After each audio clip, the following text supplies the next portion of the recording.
Hey everyone, Greg Oxford. The numbers are in for January 2020. Let's have a look at these and give you a breakdown on the market. So the sales, if you look at January 2019, about 1,100 sales. Throughout the year, that number increased, especially once we got into August, September. I think with the low interest rates and a lot of first-time buyers that were sitting on the fence decided that it might be the right time. Those numbers increased significantly.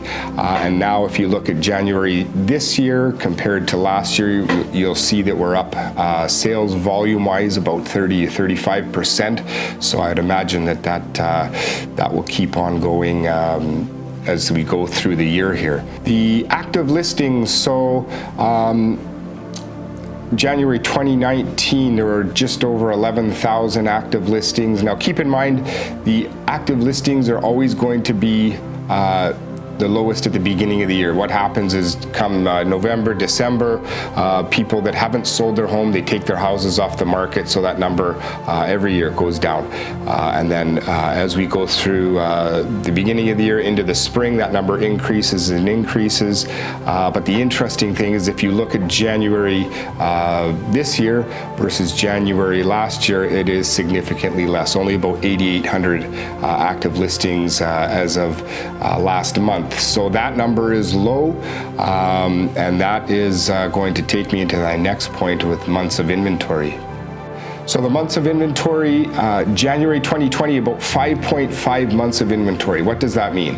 Well, anything below 4 months of inventory is considered to be a seller's market, not a lot to pick from. So that's where we see upward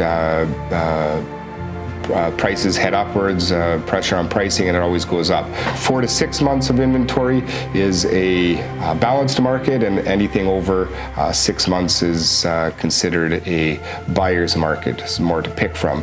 So about 5.5 right now compared to last January where we had about 10 months of inventory. You can see we're in about a balanced market. Now keep in mind, again, this is overall Greater Vancouver. Each city, each sub-area is going to be a little bit different, and depending on the property. So if it's a single family or a condo, that's going to be a little bit different as well. But we are seeing most cities, most categories, either a balanced market or starting to see some go into the seller's market for sure. So interesting thing, if we look at this, we can see that the prices haven't done a whole lot. So 2019, January 2019 compared to January 2020, not a whole lot of change in prices.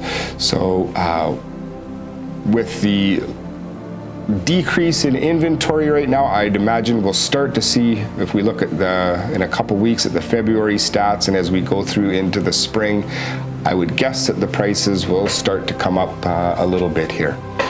And lastly, the days on market. So it's about January 2020, we had about 30 days on market, so that's relatively low.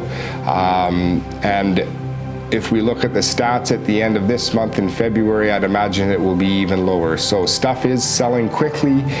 If you have your house priced well, it is usually selling within the first week or two right now. So if you have any questions, let me know. Thanks.